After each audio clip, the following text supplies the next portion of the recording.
जय आदिवासी, जय जोहर. माझ्या सर्व बंधूंना आणि बहिणींनो आणि निसर्गाच्या सोबतींनो मनापासून नमस्कार. आज आपण केवळ 2 शब्दाबद्दल बोलणार नाही, तर या 2 शब्दांमागची खरी ताकद, इतिहास आणि संस्कृती पाहणार आहोत.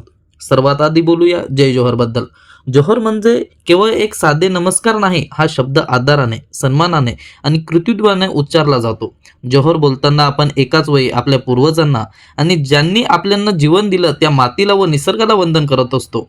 आदिवासी समाजासाठी जंगल म्हणजे केवळ झाडांची गर्दी नाही, तर जंगल हे आमचं घर आहे, मंदिर आहे आणि माता आहे, जे आम्हाला पाणी, अन्न, औषधे देते. आम्ही स्वतःला निसर्गाचे रक्षण करता मानतो. आमचं जीवन जमीन, पाणी, हवा, आकाश आणि या निसर्गाशी जोडलेलं आहे आणि जोहर बोलून आम्ही या निसर्गाचा आभार मानतो.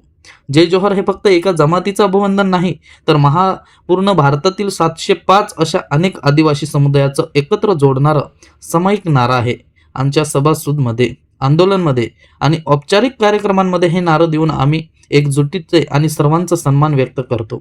हे आमची खास ओळख आहे. आणि आता जय आदिवासी हा नारा म्हणजे या भूमीचा सर्वात पहिला रहिवासी असलेला आमचं शौर्याचं आणि संघर्षाचं आठवण आहे. हा नारा म्हणजे आपल्याला महान नायकांचा, त्यांचा त्यागाचा आणि जमीन, जंगल व पाण्यासाठी दिलेले लढाईचं गौरव आहे. जय आदिवासी बोलताना आपल्याला गर्व वाटला पाहिजे की आपण निसर्गाला जपणारे एक महान संस्कृतीचे वारसदार आहात. जय आदिवासी म्हणजे आपण सगळे एकत्र आहात, आपल्याला आपल्या इतिहासाचा गर्व आहे आणि आपण आपल्या हक्कासाठी लढू हा विश्वास आहे. तर माझ्या बंधुवांनो, आजपासून जय जोहर किंवा जय आदिवासी म्हणताना फक्त शब्द उच्चारू नका, तर त्या मागचा गर्व, संस्कृती आणि एकताची ताकद अनुभवा. आपल्यांना संस्कृती जपा, आपली ओळख जपा आणि ती जगाला दाखवा.